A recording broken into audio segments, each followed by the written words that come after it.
Hi, and welcome back for another video from LiseLight. My name is Lisa. I'm a Danish knitter based in Copenhagen. And today I thought it could be kind of fun to share with you seven, I would call them knitting trends that I don't think I'm going to jump on. And let me know in the comments if you agree or disagree. This is all meant for fun. I should probably preface all of this. This is according to my personal needs and what I want for myself. So there's nothing wrong with any of these trends or ideas about knitting. You can definitely do all of these and get great results. This is just to say what I've been noting. I'm pretty new in the knitting community. I'm not new at knitting as such, but I'm pretty new to this whole community. And I've been watching a ton of YouTube videos while I'm working on my own stuff, and I love this community. And there are some trends that I love and some trends that maybe I don't understand them. Maybe that's more it. So I'll share it with you and let's see. So again, no hate or shame to anybody or anything in this video. It's definitely just sharing my beliefs and what I think is the right thing for me. The first thing is the videos. I love watching them, but the videos that are focused on what people are going to knit for the whole next year.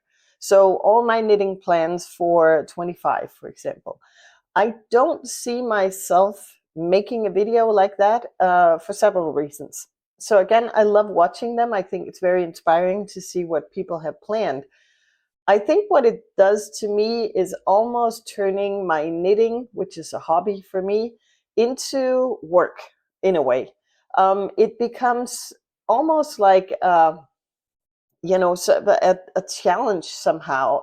If I sit down and make plans for the whole year, I kind of feel like I should follow that plan. I used to be a project manager, so I think that's also what comes up with that. And I don't really want to be that structured with my knitting. I want to go with the flow and go with what I feel like at the moment. And as anytime there's a new pattern coming out, it's interesting to see if that could be something I want to go with, or there are a lot of things that can happen. So I only know my plans for the next like 2 to 3 months, I think, maybe not even that. And new stuff is added, some other stuff is changed out. So I don't even think I'm able to sit down and do a video for what I want to knit for 2025. So I don't see myself making those videos. But again, love watching them because there's so much information in them. There's so much inspiration. I've found a lot of great patterns that way. So I love when people share ideas or roundups of certain patterns. I could definitely see myself doing that. You know how when at the moment I'm chasing a good pattern for around a 4mm cardigan, same yarn as this, just in a nougat color I have, but I want it with a round neck and double knitted edge on it. I guess the double knitting, I could probably just do that myself, but I'm having a hard time finding a pattern with the right needle size. Just a simple raglan, well, it doesn't have to be a raglan, but just a simple cardigan with the round neck. And I don't know why that's so difficult. Some of you gave me tips for some patterns in the last video, and there's actually one that might work, but there's a lot of stuff I need to do, and it's mind-boggling. It seems pretty simple. So I'm sure there is a pattern out there. I just can't find it. I was sure I could find it at Petite Knit, but actually I couldn't. So very confused about that. So if you have any good tips, so around a 4mm needle for the main part of the cardigan, and then a round neck, and preferably double knitting on the edge, and simple or with a little bit of detail, let me know. I would love it. So that's number one. I'm looking down because I have my notes on my computer, because there's no way I'll be able to check this out otherwise. Number two is the notion of doing holiday themed sweaters or other holiday themed items. I could see socks perhaps because it's a small item. I don't see myself creating a Christmas sweater, for example. Just because I think it's more from a usability and maybe also environmentally side, that I know that even if I knit up the most beautiful Christmas sweater in the world, and there are so many beautiful patterns, by the way, I wouldn't wear it every day during Christmas, and I definitely wouldn't wear it all year. So I would actually do a sweater that I would use maybe 2 times in a year. That doesn't make sense to me. It really doesn't. If I was, I could definitely see myself doing sweaters that could look like they're Christmas themed, but if I use them outside of the season, nobody would notice. For example, in a red color, or with different subtle hints where you could see yourself using it the rest of the year. That's, I think, the only way I would get enough use out of a sweater like that. So that's just my personal preference. Again, they're so beautiful. The one from Knitting for Olive, the one with there's some snow and I think Christmas trees in the bottom, very subtle. It's beautiful. I've looked at it so many times, but I end up every time thinking, wow, I could do this beautiful sweater, spend all this time, and then just use it a couple times a year. I don't think that makes sense for me. Christmas socks, on the other hand, that could actually make sense. That would be okay to have a pair of socks you only used in December. I could see myself doing that actually. So it's just, for me, that doesn't make sense, and it doesn't make sense for me to do 12 Christmas sweaters. That just seems to be a lot of garments that are just sitting in my closet, and I'm trying to basically be mindful and scale down a little bit, to only have the stuff in my closet that I really love and I really want to use, and not something that I just use once a year. Same thing with Halloween, all the other holidays themed items you could make. Okay, number three. I've seen this notion with the advent calendars. They've been. I was so confused in the beginning to find out what that is. There's a huge tradition, I should say, in Denmark, probably all of Scandinavia, for advent calendars of all kinds, like the ones where well, in Denmark, an advent calendar is would be a calendar where you get one present on the Sunday, the Advent Sunday. So 4 presents. I can't even show you the numbers. 4 presents in total. And then we have a Christmas calendar, is what we call it. That's where you get a gift every day, and that's usually what you give for kids. But you can also buy them. A dear friend of mine gave me makeup related one for Christmas this year. So generous of her. So every day for 24 days, I got a little piece of skincare, or makeup, or different things. So that was kind of cute. I've seen these with yarn, and of course, by nature, the amount of yarn you get every day is pretty small. It makes sense. And as far as I've understood, it's often a lot of people who do hand-dyed yarn. So it's beautiful. It looks amazing. And then in the end, traditionally, you get a bigger skein. And I guess you're supposed to use these different things, as of course, as you wish. But you can use them in, I don't know, socks or stripes in a sweater or whatever. And even though I think the idea is really, really cute, I don't see myself buying it, because I think what would end up for me would be a whole bunch of beautiful yarn in a pile that I didn't know what to use for. Unless I kind of, and that takes away the surprise. If I know the color of the yarns and I could see myself knitting up something where I could use it, I could see myself going for it. But I don't know. I'm coming back to that point about yarn, but it just seems to me that you could end up with much more yarn than you would ever use. And I don't want to jump on that wagon if I can avoid it. Again, never say never. Who knows? Maybe one day I'll jump on the wagon. But for now, I don't see myself following that trend. Okay, number 4. This might be controversial, but that's the famous Sophie scarf.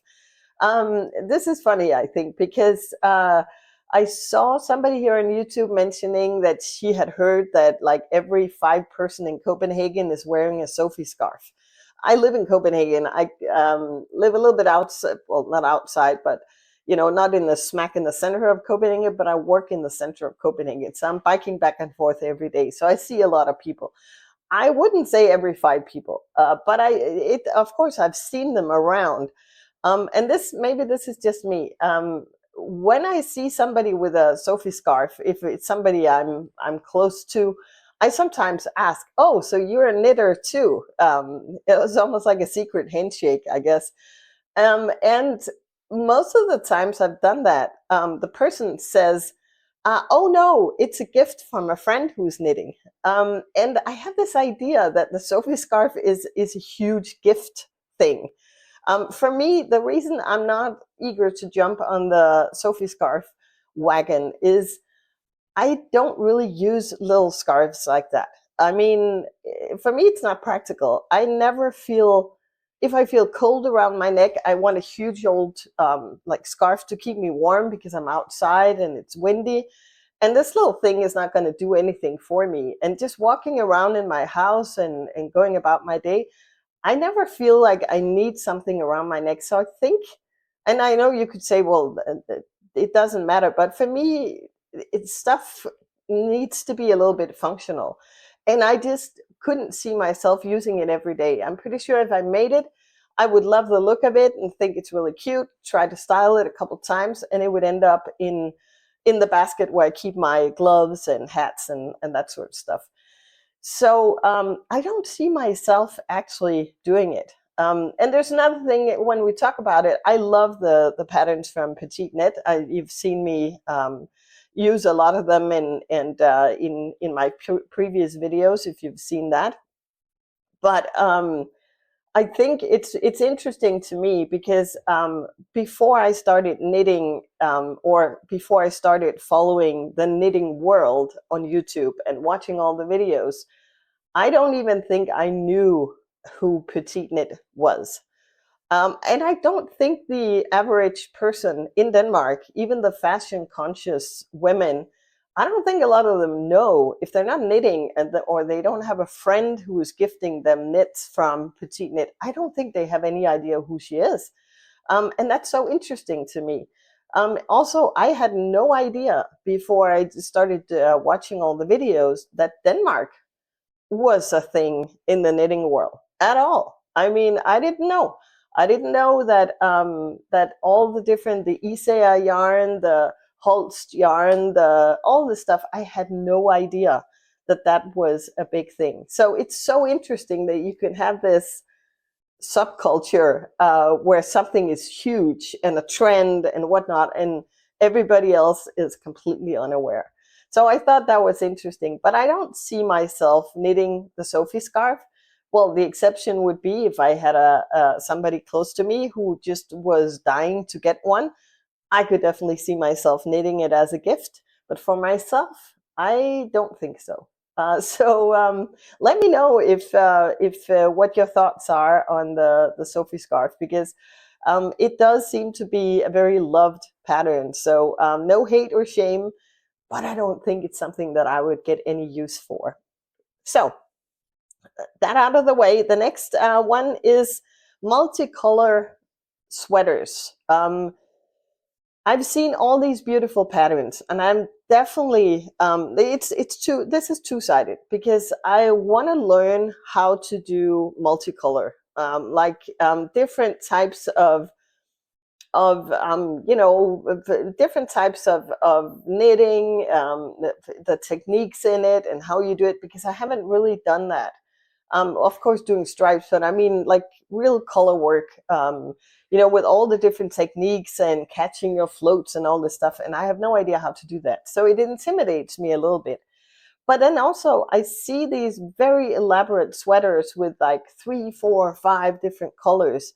And even though they're beautiful, I don't think I would get a lot of use out of them. The ones that I'm mostly drawn to, I realized, are the ones where there isn't maybe a huge amount of contrast in the pattern, but it's more tone and tone type color work. I could see myself using that a lot, because I think it's back to how much you get use out of a garment. If I knit a sweater that's very distinct with a very bold, very loud pattern, I could see myself using it less, because it's just like, now I'm wearing this statement sweater. I wouldn't wear a statement sweater like 3, 4 days in a row. And I want my garments to be something I can use again and again and again. And it's just a matter of taste, because they're beautiful, but I just don't see myself using them so much. What I'm thinking though, and if you have any advice on how to get started on color work, give me any tips you have in the comments. But what I'm thinking is, maybe it would be smarter me to start with something smaller than trying color work on a sweater. That seems to be a bit of a commitment, kind of. I'm a little bit worried about socks, because I've heard that if you got to be aware of how tight you do it, because otherwise you will have trouble pulling the sock over your feet. So maybe I don't know if that's the right place to start, but I'm thinking maybe a pair of gloves, mittens, perhaps, could make sense. I've also seen a beautiful headband at some point. I don't remember the pattern, but a headband that's thick. It's actually, I think it's double layered, where you sort of knit a whole tube and you fold it over, I believe, or something like that. And the inner portion is just stockinette, and then the outer portion is in color work of some kind. And maybe that could be a way to crack that box open and see if I can figure out how to do that. So, but the very, very loud, like, you know, really elaborate sweaters, I don't see myself wearing them too much. But then again, you never know. If I start doing the color work and I'm obsessed with it, I I see that happening. Maybe I'll change my mind. But for now, I don't think that's for me. So, um, we're moving right along. Number 6 is the notion of having like 4, 5, 6, 7 different pieces of work in progress at the same time. I think it's back to, knitting is not a task for me. It's not an obligation. Knitting is fun. It's creative. It's my spare time. It's joy. It's happiness. It's everything that makes me relax. I'll maybe do another video about this, but the way I see it, for me, knitting is almost like therapy, because I realized it's at a point in my life where I didn't feel very good, and I felt I didn't have a lot of energy. I had trouble with my knee. I couldn't move very much because I've twisted my knee in a ski accident, and there was a whole bunch of stuff going on. And I realized, if I knit, my brain is convinced that I'm productive, so it relaxes. Um, and it's ridiculous, but that's what it took, because I couldn't just sit still and just watch endless amounts of YouTube without feeling sluggish and feeling that I was unproductive and nothing was going on. But when I knit, I have this feeling of accomplishment at the same time as I'm relaxing.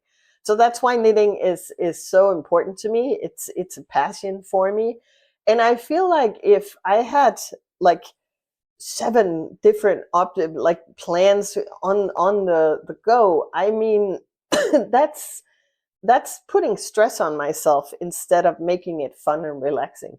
So I think my aim is to have a maximum of 3 work in progress, and that may even seem like a lot, but the one is my goal is to pretty much always have a pair of socks on the go, because it's something I can bring. At the moment, my pair of knitting, the pair of socks that I'm knitting lives in my office. I'm self-employed, but I have an office in the center of Copenhagen, And right at my desk, there's a pair of socks that I'm knitting on when I have a break, when I wait for something to download or whatever. I'm knitting away on my socks, just taking little breaks during the workday from the computer. So they're sitting there. And then at home, I aim to have only two pieces of work in progress. So usually a stockinette sweater and something that's a little more complex so that I can switch around when I get tired of the one thing, I can do the other thing. I don't intend to have more than that if I can help it. I think the only exception is I had that and then I realized I needed a warmer headband for my bike. So I took my needles, I knitted this up because I knew I could do this probably in an evening or 2 evenings. And that was the exception because it was something I intended to finish right there and then move on to my other two whips. So it almost stresses me out when I see people have huge projects going on, and it again, it's no shame because if you thrive with that and maybe feel better moving from one project to the other, that's great. But I just don't see myself enjoying that. I would rather like finish my stuff, put a little check mark next to it, and then start something else. Because also I can see myself sometimes like picking up the pace when I'm approaching the end because I know when I'm done with it, I can wear it and then I get to cast on a new thing. So it's actually motivating for me to not have too many things going on at the time. But let me know. Maybe for you it's different. Maybe you haven't even thought about it.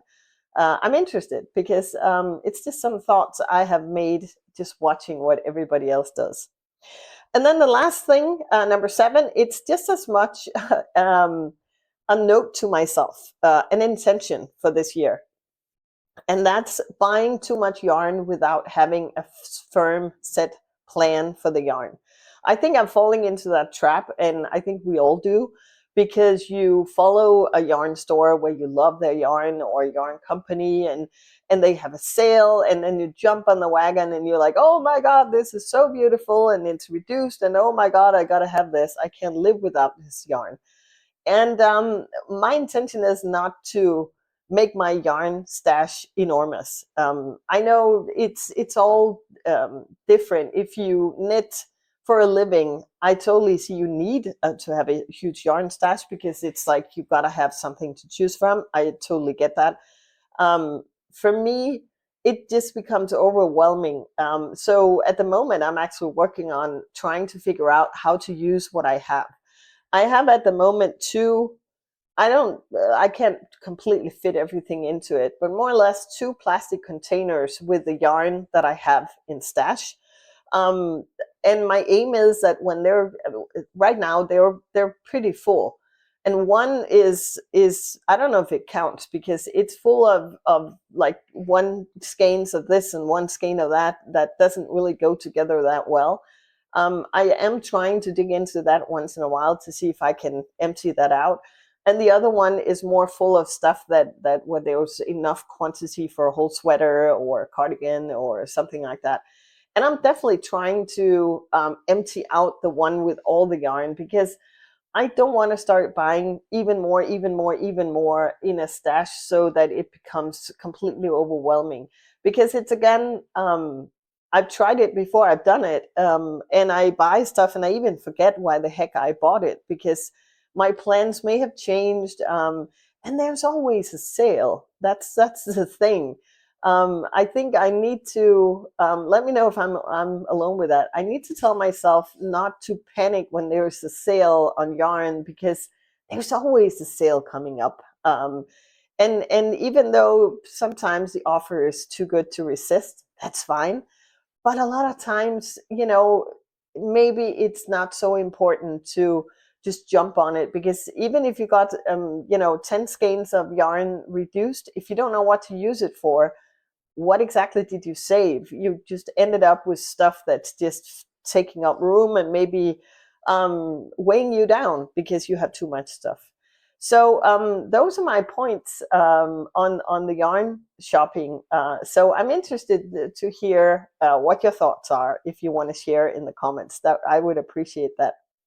So those are the 7 knitting trends that I don't at the moment see myself jumping on. I would love to hear if you agree, if you have other points that you're definitely not going to do. I think I could possibly come up with 7 more, so I might do that in a later video. But these were the ones that I've been focusing the most on in the latest couple of months. So yes, this was it. Please consider subscribing if you're still watching. I would love if you want to subscribe to the channel. It helps me out immensely because it means that more people will see the channel. And yeah, I'm looking forward to seeing you again in the next video. Take care.